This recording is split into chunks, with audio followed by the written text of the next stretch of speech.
everyone. Good afternoon. I hope we all can hear me. Yes, I can hear you clearly, and I believe others can hear you as well. Thank you for gracing this meeting again. It's been a long way coming.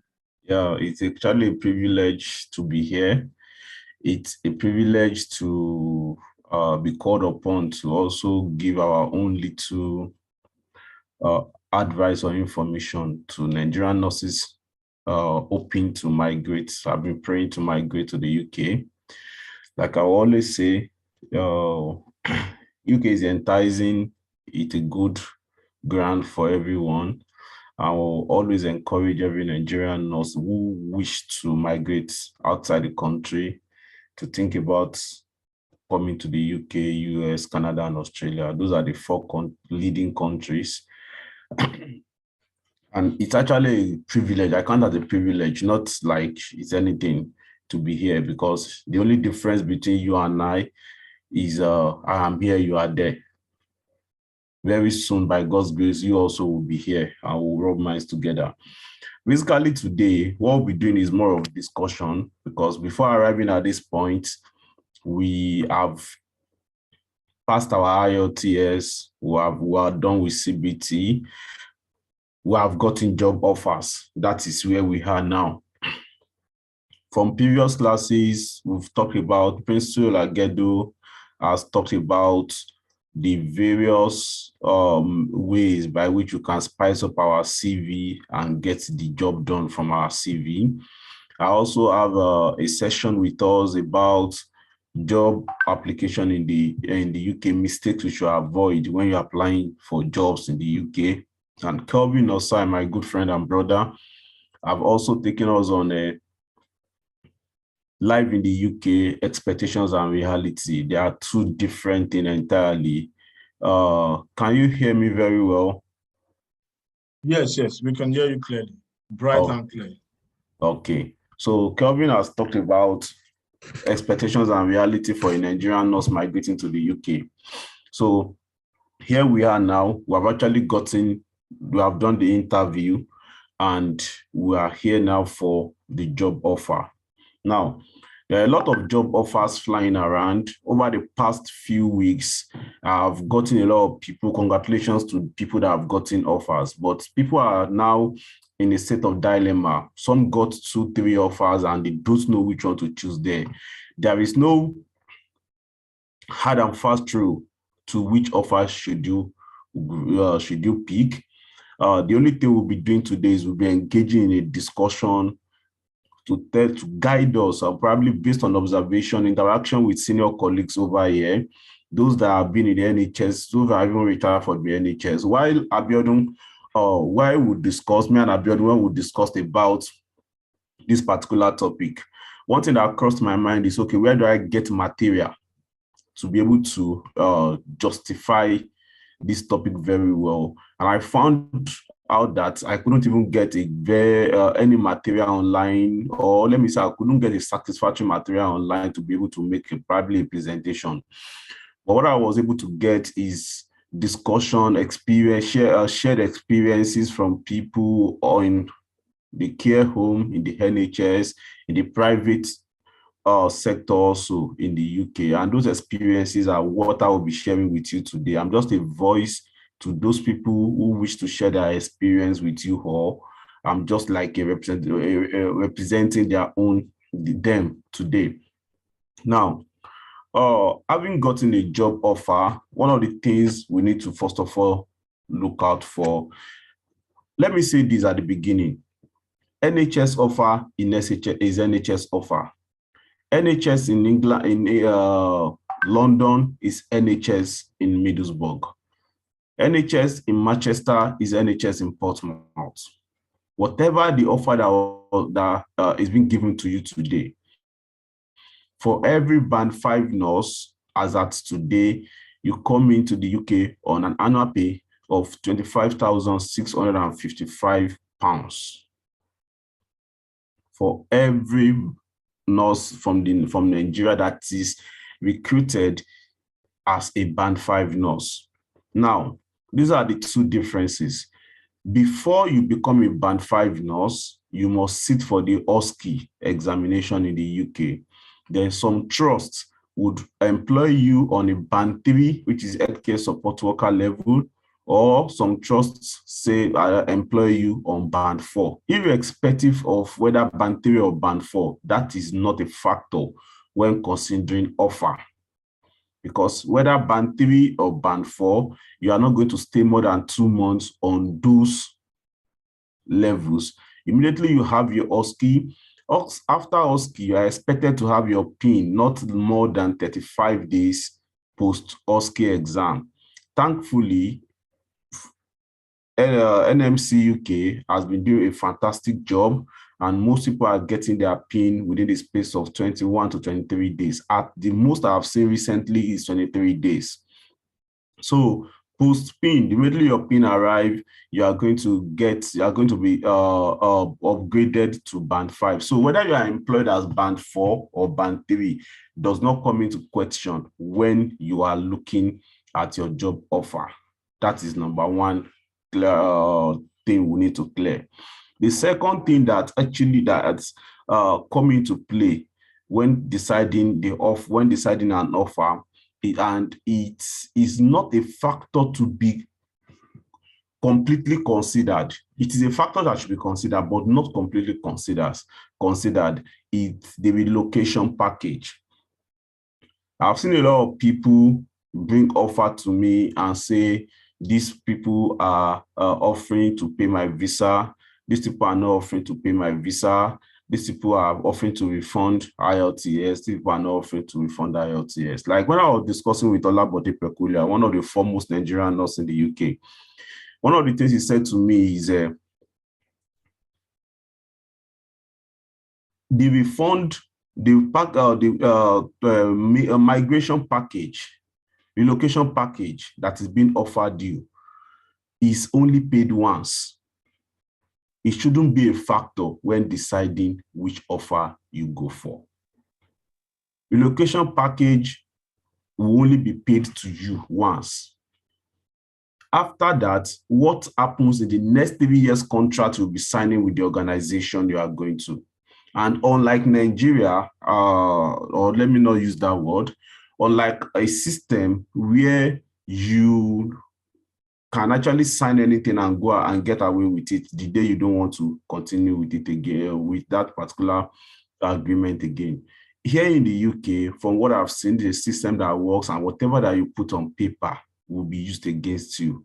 So before you are signing that offer, be very careful, and that is why we are here today. So relocation package is not a factor to be totally considered when looking at a job offer. Now, if we are saying we shouldn't look at the level band 3 or band 4, we shouldn't totally look at the relocation package. Now, what are the things we need to look out for in a job offer? Now, the first thing you should look out for in a job offer is location of the job, of the particular trust that is bringing you in. Now, there are two differences. There are differences in differences, in various locations in the UK. UK, we have the south, we have the north. In England, we have the south, we have the north. We have other countries in the UK, the Scotland, Wales, and Northern Ireland. Now, when you talk of location, if I'm coming to the UK and I got a job with a trust in London, I shouldn't compare myself with someone that got a job in Newcastle. These two people are coming to the UK. London is center in the south. It is the most expensive city in the south as compared to Newcastle. Now, when you talk of being expensive, what do you consider in being expensive? I've heard people tell me cost of living is high, that is why it is expensive. I definitely disagree with that. The cost of living in Portsmouth minus accommodation it's almost the same thing as the cost of living in Newcastle, depending on what you yourself want. The same Tesco that I buy things in Eastbourne is the same Tesco I will also buy things when I travel to New Londonderry in Northern Ireland. Tesco is the same. The price of their product is the same across UK. So the cost of living minus accommodation is not a factor to be considered as well. But the cost of accommodation is a factor to be considered. Now, for every married nurse coming into the UK, let me start from the married. The way the UK system runs is that when you are married, you have kids, depending on the sex of your kids, depending on the age of those kids as well, determines the type of accommodation you take. A married couple with 2 boys, even when they are 11 years old, can actually take a 2-bedroom flat. While a couple with 2 boys, 11 and 13 years old, 1 boy, 1 girl, will find it hard for any landlord to allow them stay in a 2-bedroom flat. Why? The sex are different. So it is important you get to know the type of accommodation you'll be going for, especially for the married couple, and look around those the area you are going to, the cost of those accommodation. Now, one of the easiest way to know about the price of accommodation in your area is to use some particular application that is being used in the UK. One of them is Rightmove, joined together, Spare Room, joined together, as in Spare Room, Zoopla. Those are the various apps that you can use to check for the price of accommodation in the UK. Now, when you are checking for this price of accommodation, you will see something like maybe you see an accommodation of 1,000 PCM. That's what they will write there. And you see an accommodation, they will now, under the 1,000 PCM, they will now write 200 PW. PCM means per calendar month, while PW means per week. Recently, I think it's earlier this week, a friend of mine got an offer, and she was like, okay, Bella, since you said I should look at the accommodation there. I saw 100 and I think she said she saw 150 PW. So she can go for this place because the accommodation is cheap. And I asked, you saw 150 PW, what does PW mean? He said that should be per month. I said, no, that is per week. And for an NHS staff, for a nurse in the UK, you tend to pay your rent per month. So you should look for where they write the PCM, that is per calendar month. So that is the first thing you should look out for. Now, for the singles that are coming into the UK, or single engaged, single not engaged, you are the only one coming to the UK. Now, it is important you also look at this accommodation stuff, although it does not tell too much as compared to those that are married. Now, for every single person, there are different types of accommodation you can stay in. You can stay in a shared apartment. What I mean by shared apartment is it could be a 3-bedroom flat, a single toilet and bedroom, and you will live with other people from different nationality. If you are lucky, you can be from the same nationality. Everybody to their rooms, but you use a general kitchen and a general toilet and bedroom. So that is what actually happens. Now, if you don't want to go for that, there are also studio accommodation where everything is inside your bedroom, your toilet, everything is just inside your kitchen, everything is inside. it is for you. So when you are checking for accommodation, these are things you should check for. Check the price of this accommodation. Like Olabo, I want to put Olabode Peculiar in his words. He used to say, when you remove the cost of accommodation from the job offer, there is, okay, before I even quote him, there is a place, whatever the job you are giving, the offer you are giving, and the salary that is being, per annum salary that is there, you can, there is a month salary calculator online. Just go to NHS salary calculator online, put your annual salary there, you will get your monthly salary after tax and national insurance. After tax and national insurance, you are going to get your take-home salary for the month. And when you get your take-home salary for the month, or each month, you should subtract your accommodation from it. You should subtract also around £300 from it. Then after that, if you have £500 remaining after that, it is a good offer. That is the words of Olabode Peculiar. I just want to quote people that I shared this. I asked about information when preparing for this lecture. Now, he said, if you have £500 remaining after this, it is a good offer. Now, a lot of people coming to the UK with the expectation that even if the salary is not much, even if the take home is not much after bills and everything, I'm going to do extra duties, like I'm going to take bank jobs. Now, the NHS made it in such a way that you work 37.5 hours in a week. And with that, what it means is that you work 3 days in a week, then after every four weeks, you work 4 days. Most likely that is how it is scheduled. Now, as a typical Nigerian guy coming to the UK, you have the orientation that if I work 3 days in a week, will I be sleeping for 4 days? I'm going to definitely take extra job to make up no matter the amount they are putting on the offer letter.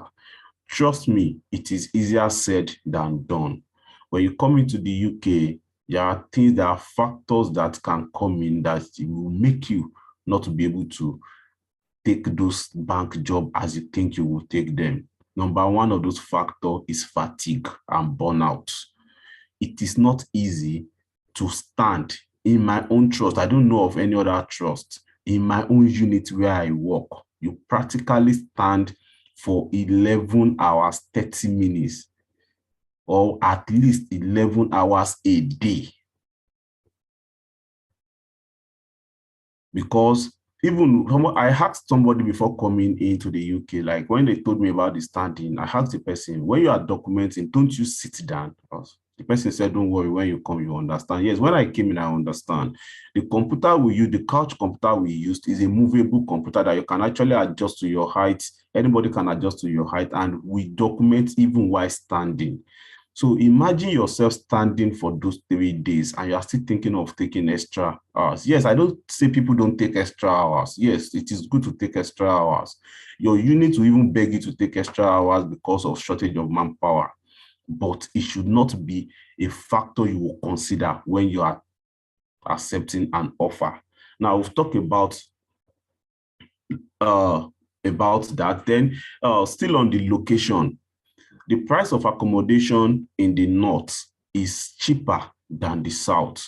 So if I have an offer in London and I have another offer in Manchester, I would rather go for Manchester offer. That is being straight. So just type in whatever the offer you get, whatever the hospital you have gotten the offer, just type in the name of the hospital on system. You are going to see the part of the UK, of the England or UK they are.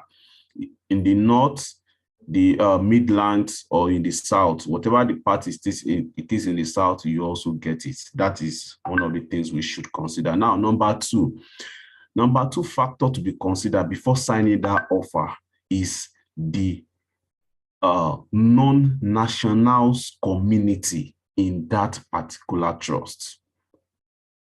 across the UK, based on research, we have not less than 10,000 Nigerian nurses spread across the United Kingdom.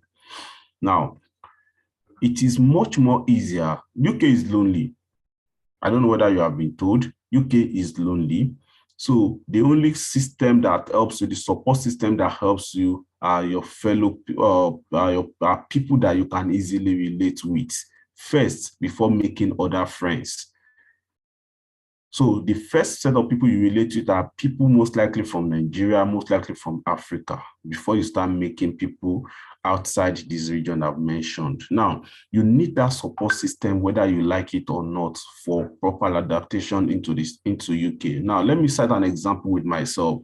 I work in a unit where we have not less than, I think not less than 15 Nigerians in my unit. So that alone it helped me when I came in to adapt easily into the system. The system that we practice here, what kind of schedule we run here is different from what I'm used to what I'm used to back home in Nigeria. So these are the guys that actually helped me, like, okay, Abiola, when I came in, this is the mistake I made. I don't want you to make the same mistake. These are the things you do. These are the things you do. These are the things you do. Don't make the same mistake as well. So that alone will guide me. Yes, the unit, the department on its own will definitely organize an induction for you. They will not just throw you into the floor. No, they will organize an induction for you. And with this induction, it will definitely help you to get used to the system, how things are being done here. But you still cannot rule out the factor when the fact that it's easy for me when somebody is telling me, Abiola, just like somebody speaking Yoruba to me, like, this is not the way this thing is done, do it this way. As compared to now, I know we all have gotten band 7, band 8, band 9 in our listening, in our speaking. But trust me, when you come here, the game is a bit different. You need to adapt to the way they speak for you to hear them very well. So during those adaptations process period, you need somebody. So getting to know the non-nationals, when I mean non-nationals, I don't necessarily mean Nigerian. Because in fact, the first person that took me in my own department and showed me how it works in the department is a Ghanaian friend. So it's not necessarily a Nigerian. It should not necessarily, it's not only looking for Nigerians in the system, in the unit, in the trust, you're also looking for non-nationals. That's why I use the word non-nationals. Now, if you have been able to get that, that should be a very good factor in deciding where to go to. That's where you see a lot of us are going to Wolverhampton, Royal Berkshire, because of the number of Nigerians there. My trust is also trying. They are doing very exceptionally well when it comes to recruiting internationals and integrating them into the system. Yeah. Now, after we've talked about the location of the trust, the non-nationals community in the trust. Now, it is important you also ask your HR, the person that is recruiting you, the career opportunities available to you in the trust. Now, these are questions we don't want to ask because we don't want them to see us as over-asking. But trust me, the way the system works here, you are allowed to talk. You are allowed to ask without being persecuted for asking.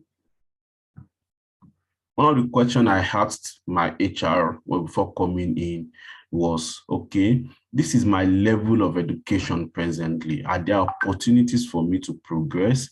These are things I'm doing presently. Are there opportunities for me to continue this thing I'm doing that are so passionate to me?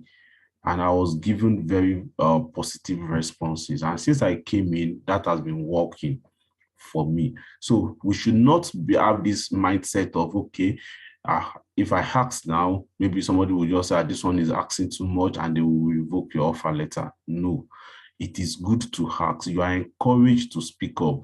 They understand the fact that they are bringing you in from a comfortable zone to a system you are not used to. So they are looking for the possible way, every possible way to help you adapt into those systems, because they know that if they are also brought out of their system and brought to Nigeria, it will take a greater time for them to also adapt. So we should try as much as possible ask those questions. Career development, career opportunities is very important. There is a difference between having a good work and having job satisfaction. You go to work every day to satisfy the contractual agreement between you and your trust. It's different from I go to work with hope that, okay, this work I'm going to, in the next 3 years, this is what I plan to be. And the trust is ready to support me to get to my aim, so that any day we want to talk, any day we have egos, individual egos, and we don't want to let that down at any point in time. So ask about career opportunities in your trust. As much as possible, before going to any trust, get, even if it's one person that is working in the trust, to talk to you. When people talk to you, they talk to you based on their experience, based on their personal experience in the trust. Now, it is left for you to accept or sieve the information that is being given to you and take your decision. Remember, the consequence of every action you are taking will be borne by you and you alone. So, ask questions, career opportunities, we've talked about it. We've also talked about asking questions, getting to know people from a particular trust. One thing I have to give to this generation of nurses is that we are ready to give information out to anyone that is asking the information. Ignorance is not an excuse in this generation. A lot of people out there on Facebook, on various social media spaces, they are out there giving out information, sharing information to those back home, even those that are here. And when you come in here, you trust me that it's one thing to get in here, is another thing to adapt to the system. A lot of things you need to do. Join a lot of groups, WhatsApp groups, Telegram groups, and they help you do it easily into the system. Now, one mistake we shouldn't make when we get an offer is that whatever Abiola has said or is saying now is for his own. Is in the UK. He expects me to be looking to pass through the process and lose this offer again. When I get to the UK, I will sort myself out. No, sincerely, it doesn't easily work like that. It does. I understand that it is frustrating after applying for 200 jobs, you get unfortunately message every time, and you now later get an interview and somebody is now coming up to tell you that, okay, look at this offer before signing again. In all honesty, I will tell the person, just calm down first. Let me get in there. When I get in there, I'll sort myself. But there is a report I got just yesterday of a Nigerian nurse who came into the UK in July 2001, and I don't want to use a gender sensitive word, and he or she is going back to Nigeria because she has had enough. In our local terms, we'll say, no be juju be that. We will think it is village people that is calling the person. We will think it is one woman in the village that is doing the person, that is calling the person name to come back. Definitely no. I don't want to believe that.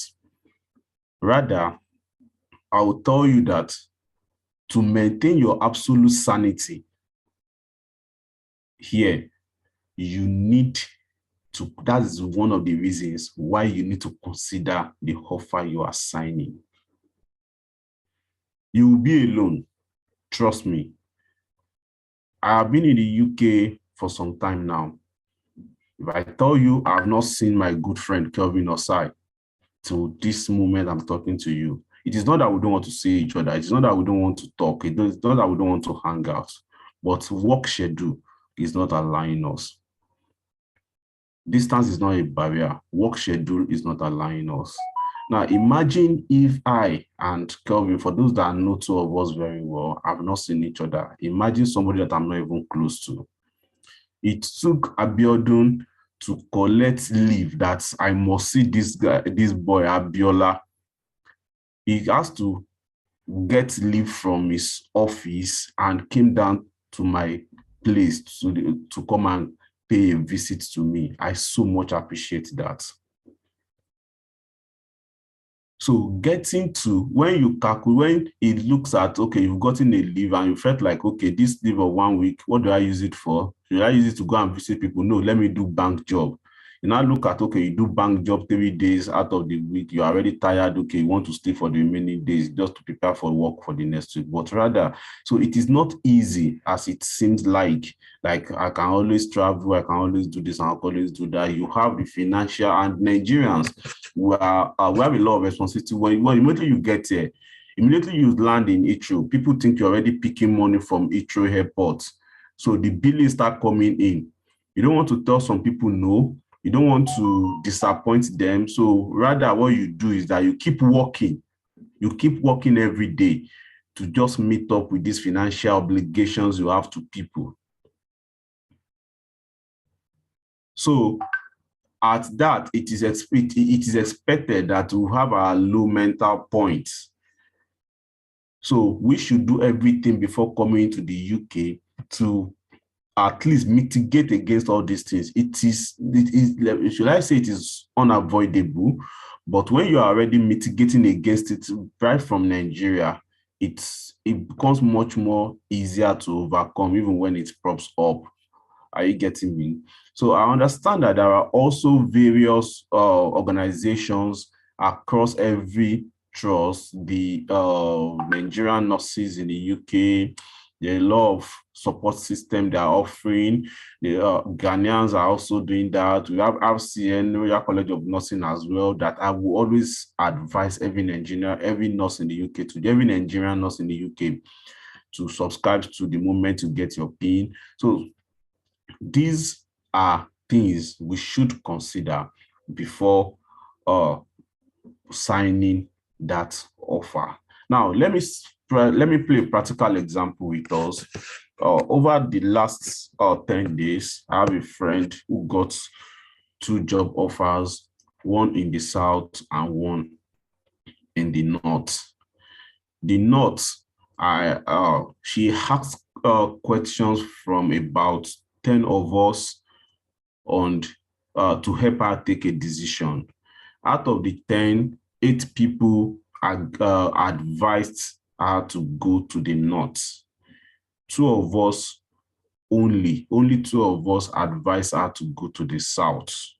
Now, see why 10 of us disagree on this. Why 8 went for the north? We 8 went for the north because it is the north. It is assumed a cheaper option, a cheaper place to stay, a cheaper environment, but the same Tesco with the south, the same Asda with the south, with the same Audi with the south. That is one. Why did I advise my friend to pick the south? Number one, the hospital she is going to in the south is a renowned hospital with a very good Black community. And that is my major reason for advising her to go to the south. Again, I know my friend very well. She's a very emotional person. And the moment she couldn't see a support system, I'm sure she might actually break down. So that is why I am mitigating against that breakdown now by advising her to a place she goes to work in the morning, where possibly she'll be on the same floor, and probably if there are 5 on that floor, there will be 2 or 3 Africans with her. There will be 2 or 3 non-nationals with her. You won't appreciate what it means to speak pidgin to someone and the person can hear you until you come over here. I'm not talking of Yoruba, Igbo, Hausa now, but you won't appreciate when you speak pidgin to someone off record. It's actually not, it is not allowed to speak any other language apart from the English language. But off record, you speak pidgin to someone and the person responds to you, you won't appreciate it until you get down to this place. So because we're having 2 sessions, I would definitely want, I know I still have some points here. I'm looking at my timing. I know from the questions that will be asked, we might be able to touch the question, the other points I have here, and it will be, I think it will be better if I take in questions now. If Abiodun, depending on what Abiodun think. Thank you. Thank you very much, North Africa. In fact, to me, I'm 2 of us are here, and a lot of things you are saying that I'm also learning from. So this is a learning experience for me, particularly knowing the fact that people that have stayed here for more than 10, 20 years are willing to go back to Nigeria. I've heard a lot of stories like that too. So it is something that is not surprising again. In fact, in my own trust where I am, a nurse that recently came in, she says she's going back, because of this particular issue of support system. You understand? So people go back to Nigeria. They come here and say they can't deal with the pressure. They can't deal with the workload. And some of them, because of their family structure, they don't want to leave their children back home in Nigeria. Everything I ate. All right, so we are done with the first session. We are just going to take a few questions. So if you have any question, just write it in the chat box, or you can raise up your hand.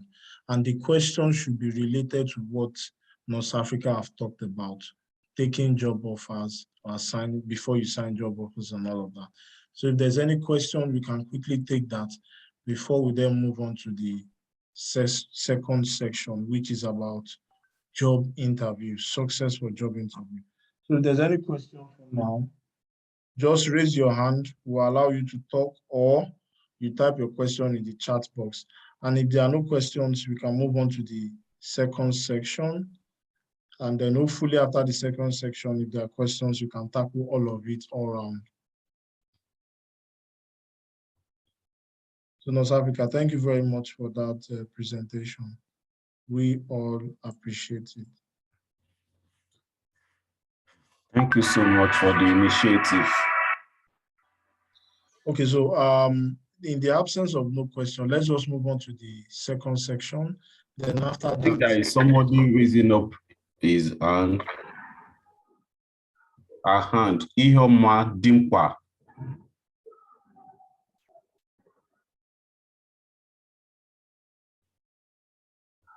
Okay. Yeah, Joy Okoro, can you just unmute yourself and answer? Okay. Yeah, thank you very much for the lecture given, and I really appreciate it. But I would like to ask, what offer should we not take? Because I think I got an offer from Norfolk, Norwich, and then Norfolk and Norwich University Hospital. But a colleague of mine told me that the offer is not a good one. Although I have not seen mine, but I have sent some documents that they asked me for. So I'm asking, what kind of offer should we not really accept? Because that colleague of mine I think he's going with Portman or so. He's going with Portman because he still had an offer with the Norfolk, but he left that offer. So I just want to know, what are the best offer we should accept, or what is the key offer that once we see it, we should appreciate? Thank you. Okay. I will not sit here to tell you take this offer or do not take this offer. No. Okay. I will only itemize, like I have done, the factors to consider before taking an offer. If I tell you do not take a particular offer and you don't get another offer in the next 3 months, how will you look at me? So I will only advise based on, like I said, based on shared experience with those that have been here before me, those that have stayed so long here. In fact, I spoke to a retired NHS nurse as well, and based on their experience, that's why I came to the conclusion of those factors you should consider. Now, one of the things I said is location. Why I put a practical example, why I advised my own friend to pick the south above the north. And there are situations you also have to pick. Like I told you, if I get an offer in Manchester, Liverpool, Sunderland, Newcastle today, and I get another offer in London, I will go for the north. I will go for Manchester, Liverpool, Sunderland. I will go for them. If I get an offer today in Northern Ireland, I'm still in Nigeria, I get an offer in Northern Ireland, I get another offer in London, I will go for London. As expensive as they say it is, I will go for London. Now, the reason I will go for London is that I know there are support systems in London for me to leverage on. While in Northern Ireland, there might not be, I'm not sure, there might not be a support system. For example, I did my OSCE in University of Ulster in Londonderry, Northern Ireland. And after preparation and everything, after writing the OSCE, coming out from the OSCE exam, I felt like I needed a good amala and they will do as a pure Yoruba boy. But unfortunately, I searched throughout online where I can get an African food I did not even see. I ended up eating chips and chicken that day.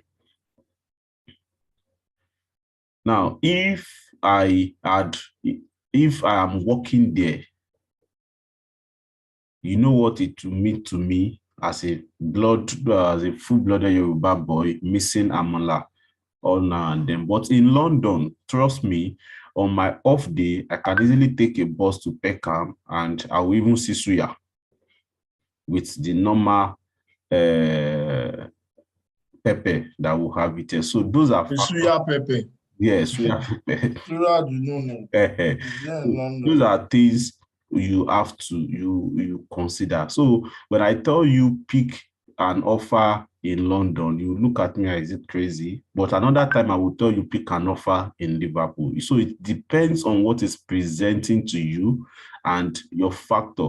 If you are single, also, I will tell you pick an offer where you will see people, you talk to, you socialize. If you are married and probably your age is in the 40s, I will tell you we might easily get it easy in the north when you bring your family, you have companion and life is cheaper. You have to get a 3-bedroom accommodation. I will tell you go to the north to get those 3-bedroom accommodation instead of paying or you're using all your salary to pay for 3-bedroom in London.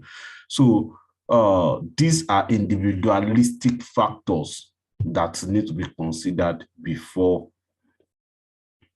signing an offer. I hope I'm able to understand. Yeah, thank you very much. Jennifer, Jennifer, just unmute yourself and ask a question. Good afternoon. Thank you so much for your advice and I've already followed up the Zoom meetings every time it's posted to the WhatsApp group, and so far it's been really helpful. Well, recently I had 2 offers, one from Royal Berkshire and the other from Oxford Health. Hello? So, can you hear me? Hello? Yeah, I can hear you. You said one from Royal Berkshire. Yes, and the other from Oxford Health, NHS Foundation Trust. Well, I want to ask, should we pick offers based on the relocation package? Because the one from Royal Berkshire, their relocation package doesn't include my visa and reimbursement of my IELTS fees. But the other from Oxford Health they included everything and reimbursement of my flight on arrival to UK. And the accommodation, so I did my research online. I noticed that they both have about 1 hour to 30, 40 minutes to London. And cost of living is probably not so similar, but I think they are both on the same rates. So I want to know if we should pick offers based on relocation packages or, like you said, based on the support systems. Because I also asked some questions and some persons told me that Royal Berkshire has a more black, is more of a black community. They employ more of Africans. And Oxford Health is more of a community hospital. It has a community hospital settings. So I'm actually confused at this point because on the relocation packages, they are different, but the working environment too is another thing. So I would like you to advise me on which to pick or what to do. Okay. Jennifer, unfortunately, I will not be able to tell you go for this and go for that. Like I said, the only thing I would do is I will only advise and lay out factors to be considered. This is a social space. An NHS contracted staff.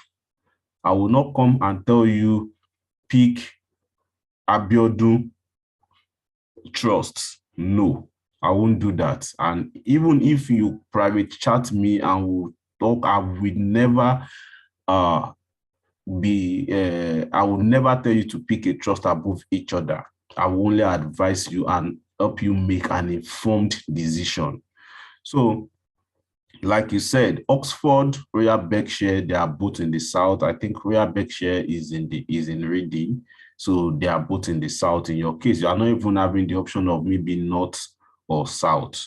Now, like before you join, maybe you joined the class late, I've mentioned that relocation package is not a factor to be totally considered when picking an offer. So, Jennifer, my advice is that pray to God for direction, put all the factors that I've itemized and the advice you've gotten from people into play and pick one.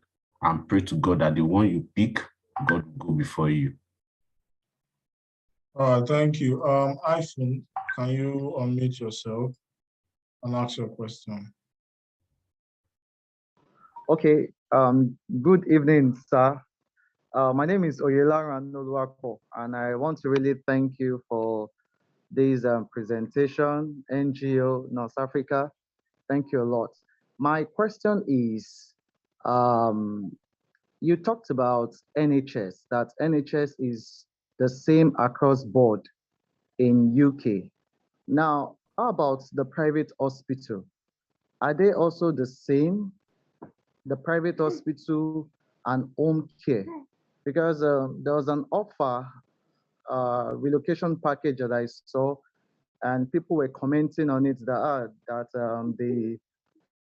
nursing, I mean, the home care, they were not fair with the type of relocation, because I could see some situation whereby clients absorb the loan to the employee, clients absorb, not applicable, and all that. So my question is just private hospital as well as home care. Is it also the same across board in the UK?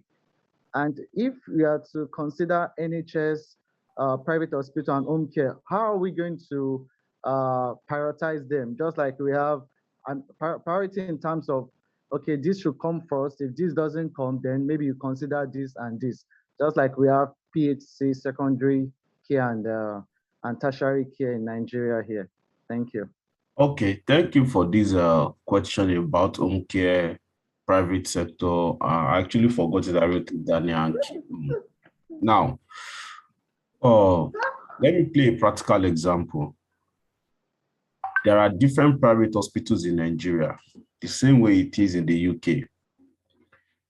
I work in a private hospital before coming down here.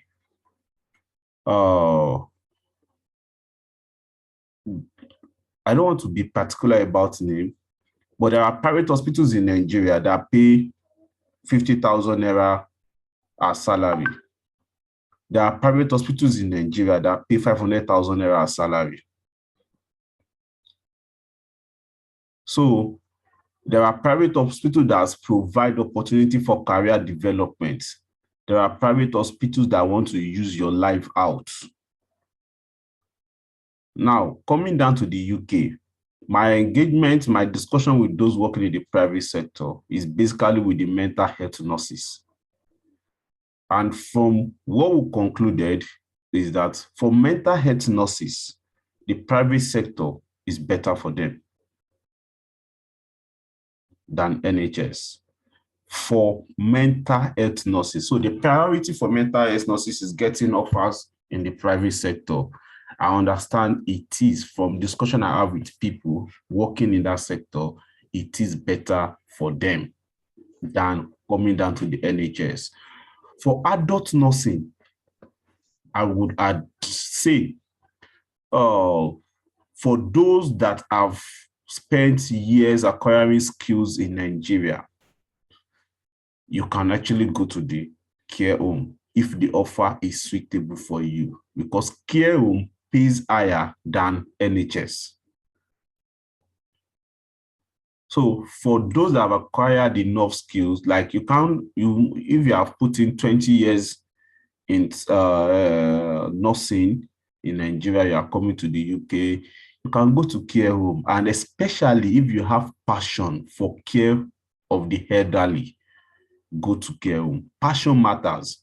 For example, when I say passion comes in is this. I'm an emergency nurse, a very proud emergency nurse. And trust me, I find it very hard to work on the ward. If you put me to work on the ward, you will never see the best of me. But as crazy as emergency department could be, as tough as it could be, where we don't sit down, where we don't have rest, we have patients every minute, we have things to do every minute, you are always moving here and there for the whole 12, 11 hours. I still prefer it than going to the ward to work. That is me. That is the passion I have. So if I get an offer that says you are coming to work in the emergency, and I have an offer that says you are coming to work on the ward, like gastro ward or in any ward, trust me, I will consider emergency first. So it is not sacrosanct to just come and say NHS is better than care home is better than NHS, or private sector is better than care home, private sector is better than NHS. No. Factors, a lot of factors, the individuality of the person come into play as well. What do you like? What is your passion? What do you want? Who do you want to become? What is your short and long-term goal? If you have the passion that, okay, I'm coming back to Nigeria to establish a care home, you should go and work in the care home to have that exposure and experience. If you are coming back to Nigeria, if you feel like, okay, I'm coming back to Nigeria one day to establish a trauma center, you should start thinking of getting an offer in the emergency unit where you get exposure to all these things. So I cannot just sit down and say this is better than this or this is top priority. Although generally it is agreed that for adult nursing, especially those that are young in the profession, adult NHS is the best. It helps you build skills, it exposes you as well, and there are more career development and opportunities in the NHS. But it does not mean everybody should prioritize NHS. So it's down to individuality. I hope I'm able to answer that. Yeah, I think you did. I think you did. And by the way, I see you, brother. It's been a long time. I see you. All right. I tell people, yeah. It's nice to see you, man. It's nice to see you. Hopefully we'll get to connect here in the UK. Nice to see you again. Thanks. Yeah. I tell P31. Thank you. Can you unmute yourself and yeah, I'm with you. Oh, okay. You're the one. I think you have answered your questions, right? All right. Okay, so Chioma Ella.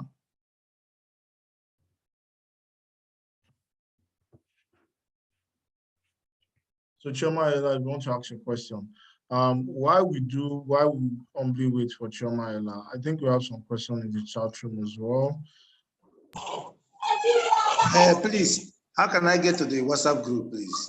Yeah, I've sent the link to the group on the chat. Just check the chat box. You're going to see the link to the Telegram. We have Telegram and WhatsApp group. So just check the chat box. You're going to see. I don't know about, just a friend just introduced me today. Yes, yeah, that's fine. Go to the chat. There's a chat room in this class. You're going to see the link. I dropped the link. I'm going to drop the link again.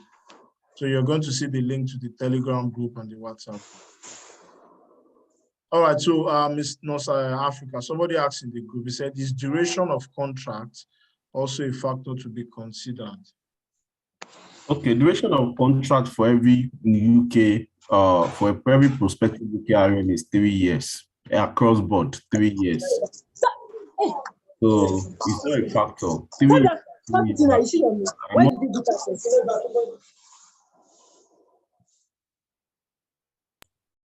Sorry, I'm trying to unmute them.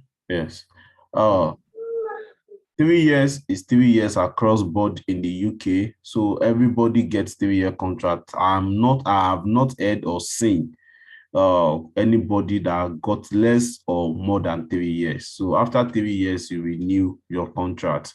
But I have seen a mistake by people where there's an offer I saw that says you should stay. That should you want to leave the trust within 18 months or this or that, that does not imply that the contract is for 18 months or 1 year. The contract is still valid for 3 years. So that is what the Home Office will consider when you're applying for visa. All right, so somebody said when you were talking about pressure or adaptation and people wanting to leave the UK back home, like what should they expect? Okay, what you should expect coming to the UK is a different healthcare system aside what you are used to in Nigeria. Number one, the work schedule. You are used to working, most times we are used to working 8 to 2, 3 shift, morning, afternoon, and night being the longest. And trust me, once it is 10 o'clock at night, most of us, the nurse and the patient, sleep very well. Unlike in the UK here, although I understand that there are people that also work long shifts back home in Nigeria. Where I work in Nigeria also, we work from our duties is morning shifts 7 a.m. till 5 p.m. Then night shift from 5 p.m. to 7 a.m. the second day. So it's actually a long hour shift too. But as compared to what you have here, what you have here is that you have bulk of duties, responsibility to perform to your patients. I work in the ED department, in the emergency department that cater for not on average of 385 patients a day. I'm not talking of a year. I'm talking of 385 patients in a day on the average. So imagine you working in such system. Yes, there are staffs. I'm not the only nurse that cater for 395 patients in a day. No, there are staffs. So basically, as a nurse, you care for 4 bays, not 4 patients. You care for 4 bays in my unit, and these bays can have as much over before your shift will finish. You must have admitted not less than 5, 6, 7. So you end up attending to like 8, 9, 10 patients a day, even more than that, depending on the pressure on the hospital. So we are not used to this system of working where at every point in time you have something doing for a patient, from one patient or the other. So basically, even maybe back home, when the patient come in, we tend to sit down and ask the patient, what do you want? What is the problem? We'll start asking those questions. But I work in a system, I'm using my user as an example. I work in a unit where we are warding a patient. it is abnormal for you to come back and not meet another patient in that bay. As you are going, another patient is already, they are already bringing in another patient into that bay. So as you are moving the patient to the ward, you already have it in mind that another patient is there. It's only abnormal for you not to meet a patient there. So we are not used to this type of stress back home. And we will definitely want to say, okay, we'll get used to it. Yes, definitely, we are going to get used to it. Sure. But before we get used to it, that transition period is actually the most difficult period, and I pray God will help everybody coming to the UK to transit easily to the system here. All right, so somebody actually said, what would you advise for somebody that wants to get to the UK just to write NCLEX and then do his master's and then leave immediately after writing NCLEX and master's? Should the person take an home care job or an NHS job? This is actually a very difficult question. If your dream is to go to the US, you can actually go there from Nigeria directly. It does not tell well for us as a country, as professionals to come into the UK, you get a job, blocked a slot, another 2 months, you leave. Right. I agree with you. As professionals, for your CV, as a country you represent, does not tell too well of us. So instead, our advice, if your dream is to go to the UK, to the US, you can go straight to the US. If you are coming to do masters in the UK, it's different from you applying for a job. So if you are coming to the UK to do your masters, good, you can go to anywhere.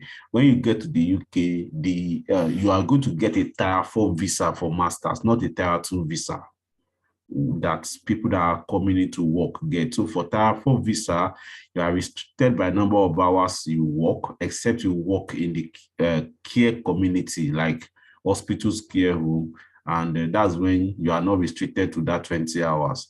Outside that, you are restricted to 20 hours. So wherever you choose to work as a student, it's not a factor. But coming in as a professional, like you got a job under 2 months, you say you are leaving to the US. Sincerely, I think it's not fair on thousands of people who needed that job back home in Nigeria. All right, Chioma Ella, can you ask your question? All right, so Blessing, can you ask your question? Okay, good evening. The question I want to ask, some persons have been saying that there are some cities, okay, considering people that are married, there are some cities when you go there to work that your spouse may not be able to find a job easily, and there are some cities. So when we are considering expensive and inexpensive cities, we should also consider cities whereby your spouse will be able to get a good job as well. So I don't know how true it is, and please, I want you to throw more light on that. Thank you. Okay, thank you so much. That's why I said signing job offers is highly individualistic. There are a lot of things to consider about the person before you say, okay, go for this and don't go for this. Now, the job opportunities in Lagos is different from the job opportunities in Damaturu, Yobe State. But in the case of UK, from what I have seen, discussed with people, and information available to me, there are places you go to that have more, not that there is no job opportunity, more job opportunities than the other for your spouse. There are more job opportunities in London, in Essex, in Manchester, in Liverpool than Londonderry in Northern Ireland. And depends also on the type of job your spouse does. For example, I have a friend who came into the UK recently, but luckily for her, the husband has already stayed in the UK before. I think the husband schooled in the UK. So when she got 2 offers, she got an offer, I think, in Midland. She got another offer in London, but outside of London. So she asked me for advice. I asked, what is the position of your husband? That the husband position is for her to pick the London one. In fact, and I told her that the husband is making the right decision. Why I said the husband is making the right decision is that the husband is into data, as a data analyst. As a data analyst, to get a better job in London, and whatever you think you are saving going to the north, it can easily make it in London and cover up or even make more. So getting a job, or as in signing a job offer, which one you should go for is highly individualistic. There are cities that provide more job opportunities than one and than another. Meanwhile, the factors we earlier highlighted should also be considered when taking these offers. Overall, there are job opportunities for your spouse when you come in, irrespective of where you are. It only depends on what your spouse wants, the kind of job he is doing presently, the one he wants to do. Those are things that will be put into consideration. I hope I'm able to answer that, Blessing. Yes, thank you very much. I believe you have been able to answer that. How can one bring in one spouse to the UK after starting their job here? You can. I've seen people ask me this question a lot. When can you bring in your spouse into the UK? You can come to the UK with your spouse as you are coming. It depends on money. If you have the money to cater for it, no problem about that. You can bring in your spouse. As you are coming right there, you can come with your family. I've seen a lot of people bring in their family straight up. I've seen people stay 1 week in the UK and they feel like they can't cope alone. They brought in their family as soon as possible. And you can wait for 6 months, you can wait for 1 year. But the earlier you bring in your family, the better for you if you have a family. Now, the thing you should consider before bringing in your family, my advice for the married people before bringing in their family is this. When you get into the UK, especially if you don't have the money to cater for your family coming in with you, when you get into the UK, you are going to write OSCE. OSCE is an exam that is not hard, but you need maximum concentration for it. So that period of preparation for OSCE, you don't want that family distraction of a thing. You might want to consider coming in, writing your OSCE. After your OSCE, bring them in. There is no rule that says you can't come in with them. You can come in with them and you can bring them in anytime you want. It all depends on you. All right, I think that will be the whole for now. So we can quickly go into the second section. Okay.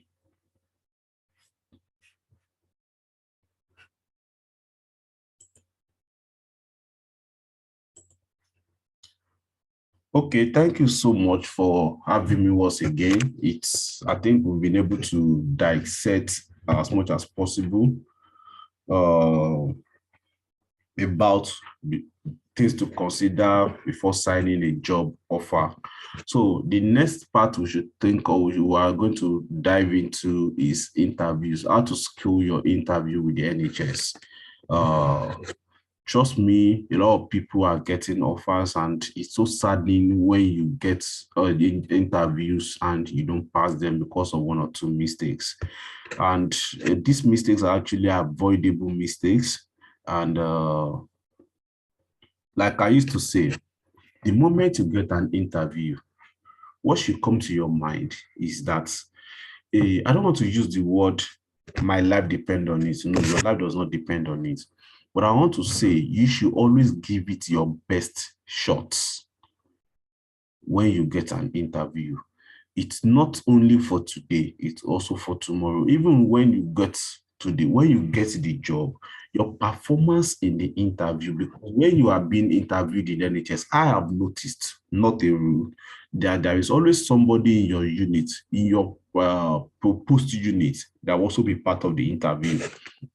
Your performance in the interview actually prepares the ground for you before even arriving. I spoke to a friend sometimes ago, who told me that immediately he resumed work, the manager came to him that you are the one speaking big English during interview. I hope those things you say you can do during interview, you'll be able to do it. Thankfully, he's doing very well in the trust. So it's when preparing for an interview, you should have it in mind that I'm giving it my best shot, whether it comes out positive or negative.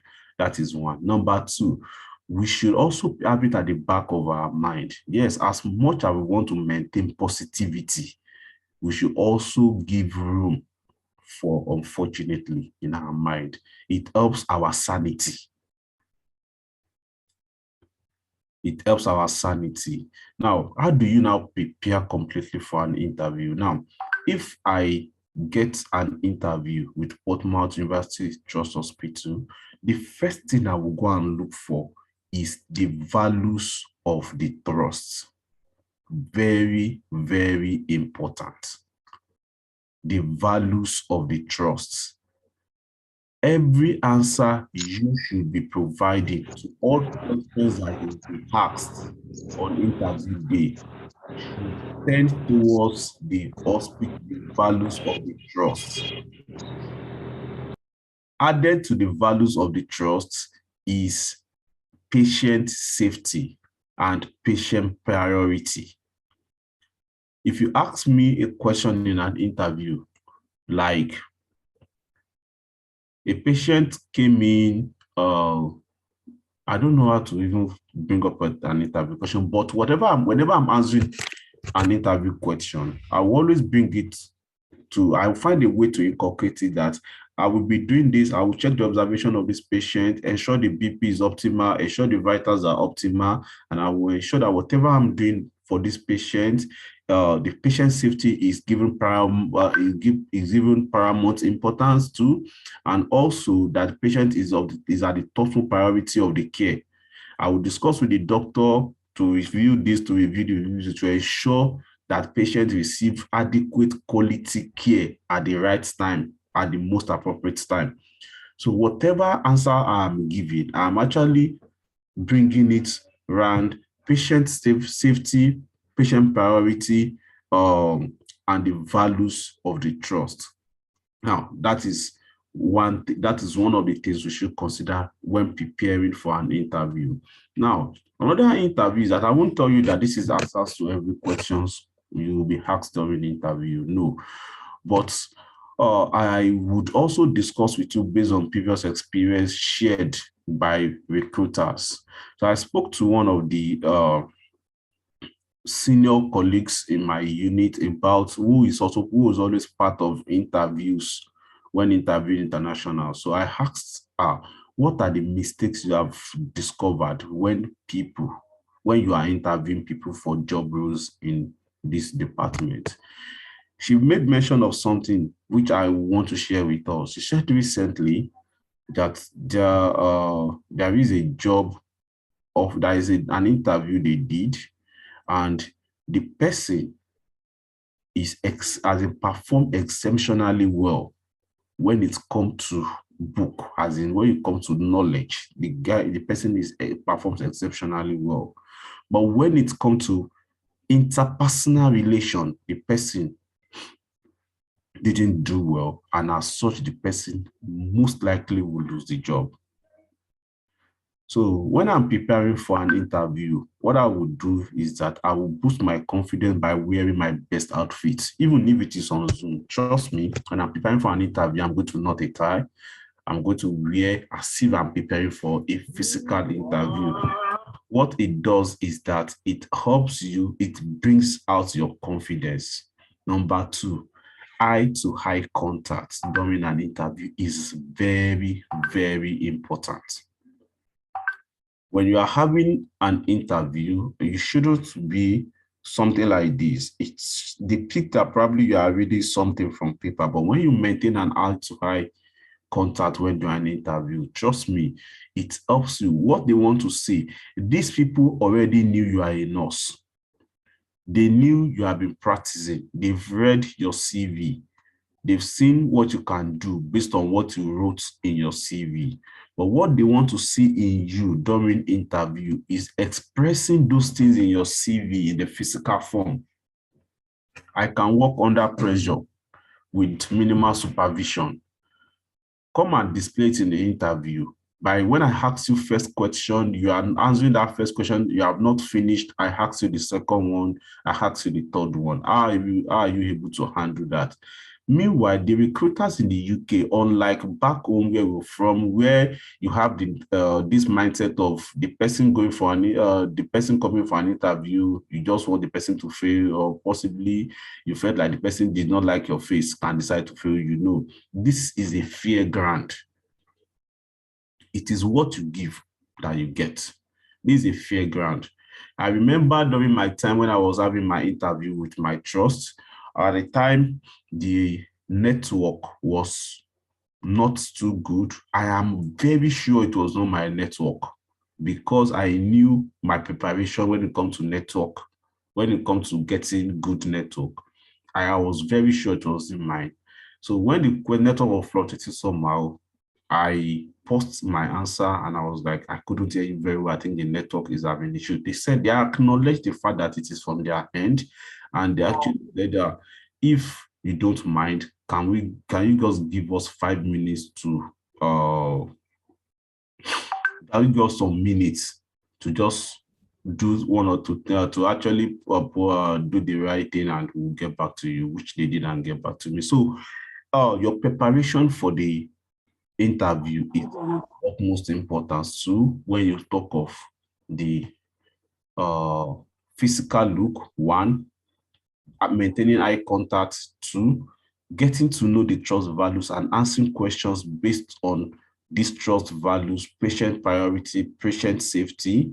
And also, one thing I want to also chip in is that when you are preparing for an interview with NHS, make sure you are using a laptop. I don't say don't use a phone. Get a laptop, even if it is borrowed. Get a laptop for these interviews. Now, what it helps you to do is that call cannot come in on your laptop. No. Your phone, even if you have your network, even if you bar calls from coming in, somebody can call you on WhatsApp. Somebody can call you with Facebook. All this distraction will definitely tell when doing an interview. When it does not translate that you are going to fail the interview, it will distract you as a person. Imagine somebody out there, you are being asked about an emergency case coming. What are the actions? They painted a scenario for you. What are the actions you are going to take in such emergency case?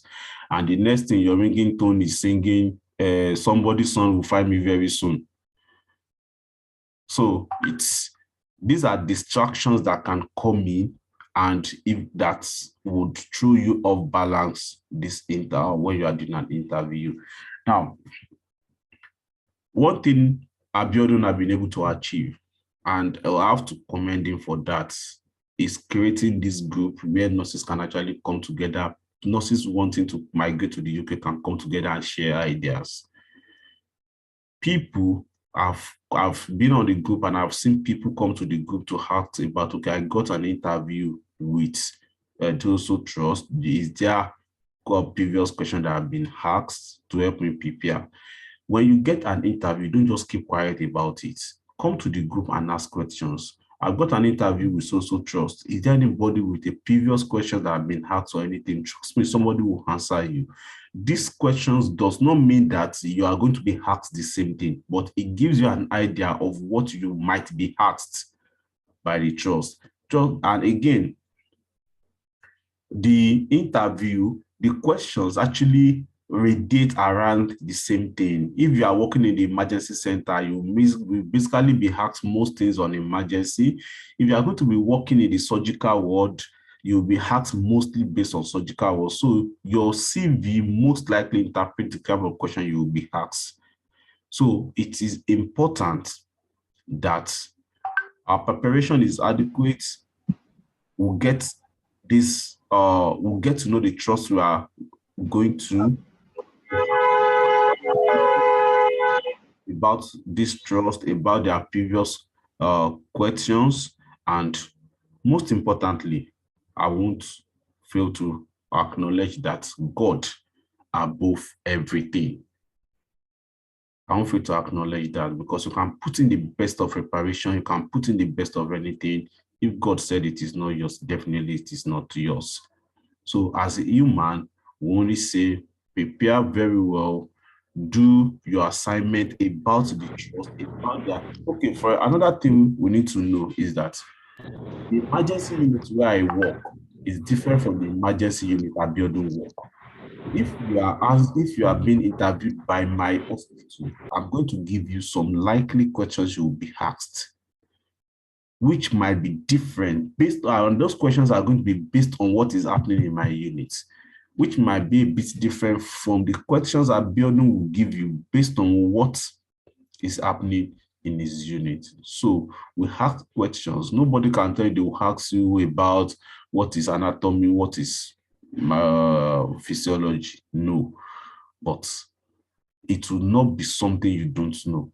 It will definitely be centered around what you know. And I've not seen a question centered around current affairs that we do back home in Nigeria. No, it is interview on nursing, and every question will be asked will be on nursing. Places where you do your interview also matters a lot. As much as possible, I know we won't do interview inside vehicle, but I've seen someone do an interview. If you're having an interview, you should do everything possible to be in a serene environment, in a quiet environment that will ensure proper communication between you and the interviewer. Because even if you are providing the best response to questions being asked, if they are not hearing you, it is as good as you are not providing the good responses. So as quiet as possible, a good network, a good system. If you have to use a phone, well, I don't know. I think that was the time that was posted on the group how to bar incoming calls. So you can actually do that and pray to God that somebody does not call you on WhatsApp or Facebook during those periods. So I think these are little tips we can actually chip in. But most importantly, get people from the trust, ask them the question they were asked during their own interview. Your questions will only also be centered around those previous questions. Thank you so much.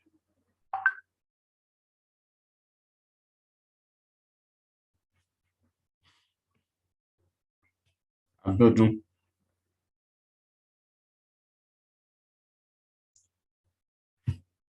I think Abiodun cannot hear me. Hello?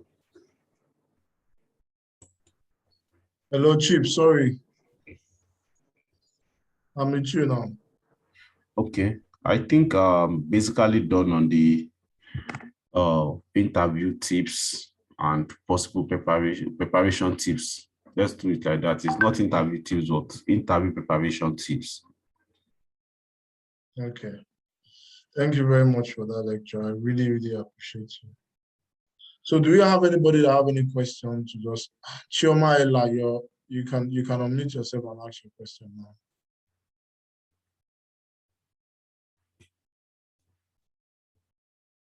Chioma Ella, I guess. Okay, Kanu Oyedika. Okay, good evening. Good evening. Okay, sorry, I wanted to ask you, in a situation where probably, okay, you've had, like me, I've had a couple of interviews, and then there was this particular one, I think that was on 30th of September, sorry, and I never got a feedback from the trust. Although I've still sent a couple of mails, like as a reminder to ask about the outcome of the interview, and I still didn't get any response. So is it more like probably the person did not do well, the interview was not successful, and then there was no point getting back to you? Or like, I don't know, even if on my own part, I was thinking, even if somebody did not do well or whatever be the case, is it not better to like just tell the person, yes, the interview was unsuccessful. That way, the person will be more relaxed and probably just move on than not getting any feedback at all. And then the second question is, okay, if someone had an interview and then the outcome was that the person did like the interview wasn't successful, are there still chances that if the person applies to the same trust again, she could be selected? Or probably if the interview doesn't go well, that is the end of it. You don't have to apply to the trust again. That's what I wanted to find out. Okay, thank you so much. Number one, if you have done an interview for over a week, 2 weeks, and you have not gotten a response, it is most likely that you are not selected. But I think the practice that is being done here is that you will still be sent a mail that you are not selected for this interview, and you'll be encouraged to apply again and try your luck. So them not getting back to you is not a norm. At all. It is not a norm. So sorry about that. And the second question about if you have done an interview with an organization, with a trust, and you didn't meet up, can you still apply to the same trust again? Definitely yes. In fact, the mail that will be sent to you after the interview, if you are not successful, will still state that you can apply to the trust again in another capacity. So now it is that you are interviewed for a role in the emergency department, and they feel that you don't fit in into the emergency department based on maybe your responses to question or your CV or anything. They feel you don't fit into the emergency department does not mean you don't fit into cardiology departments or surgical departments. So you are only not fitting based on their judgment into emergency department, not that you are not fitting into the trust at all. So if you have other opportunities in the trust, you can definitely apply. Okay, thank you.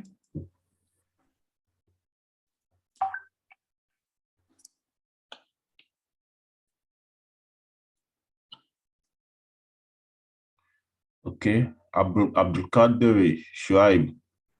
Yes, good evening, sir. Good evening. Thanks so much for your time. So please, my question is that I'm a general nurse, but I've been working in emergency department for quite long now.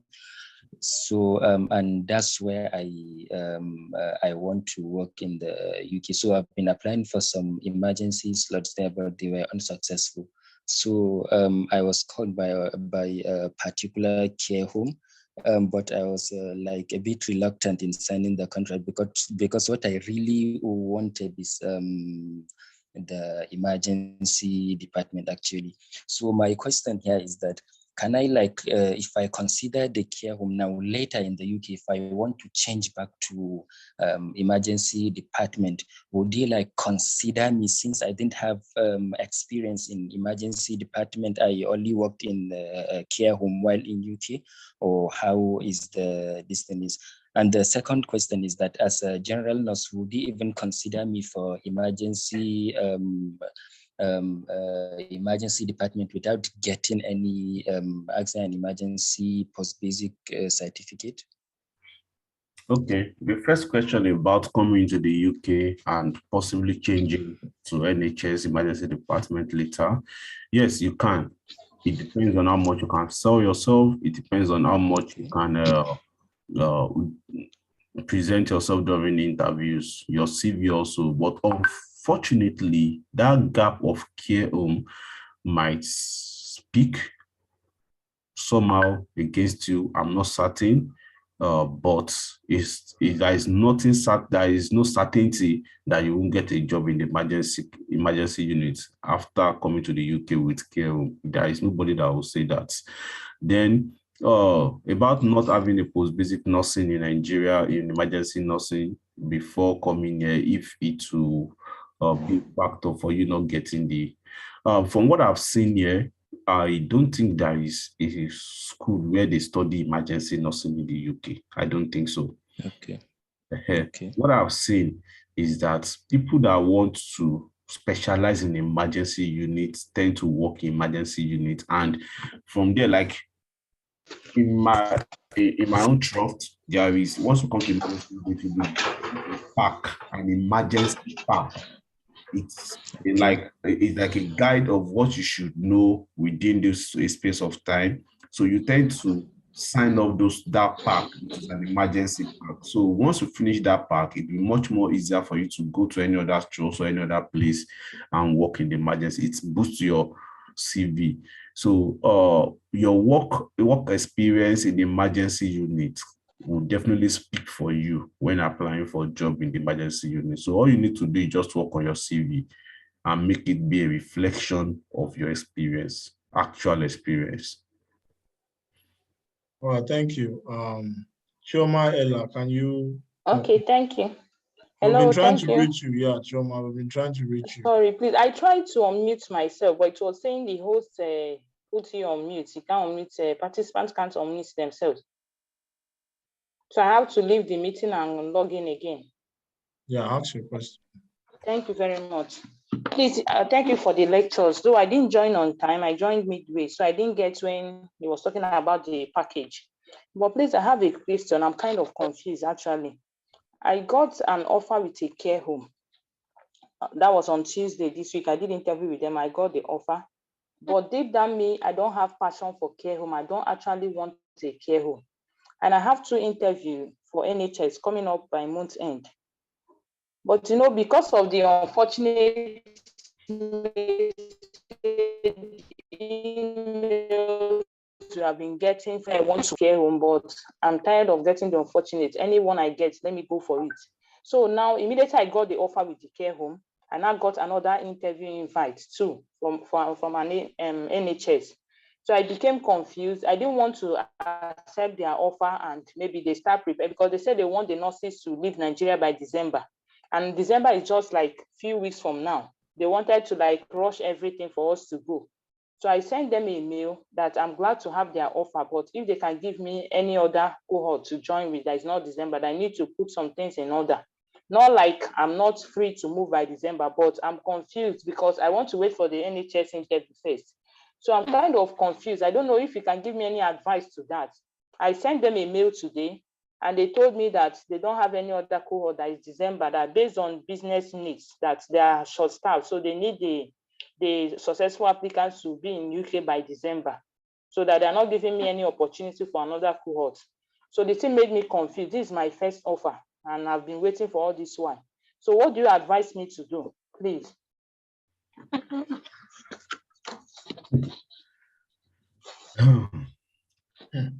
I will be the most wicked person to tell you not to take the care home offer, because I can see the agitation when you are speaking about having stayed at home, having applied. So if I'm telling you, don't take the care home offer now, I've been wicked. What I would advise is this: before applying for care home, you must have a reason. If that reason is still justified within you, go for it.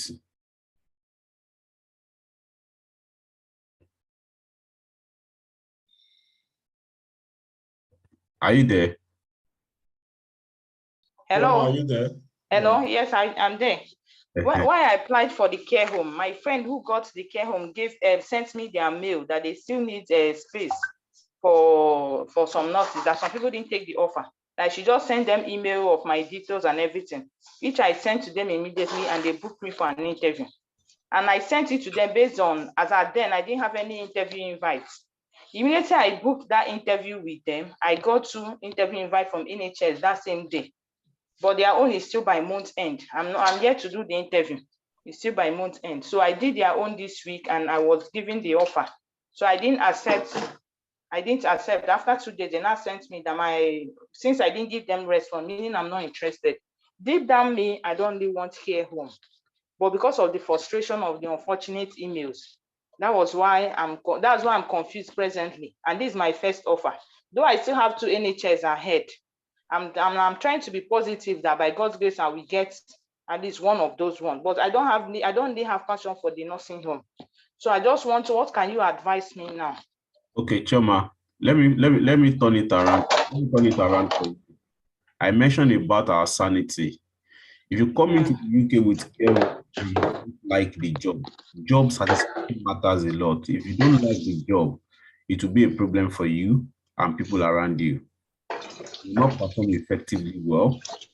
If you refuse to sign the UK or the care home offer, you waited to the NHS offer, and the NHS offer turned out negative, it will be worse.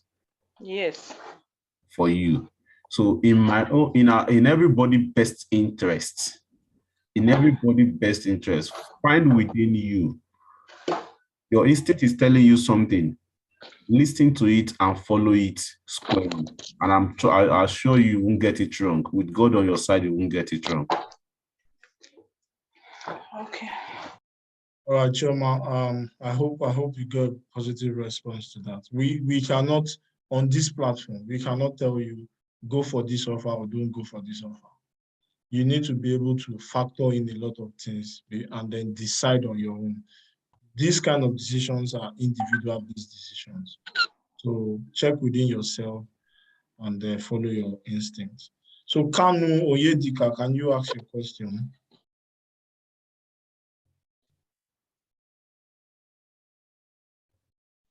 All right, Nneka Okoro, can you ask your question? Good evening, everyone, and thank you so much. This has been quite insightful.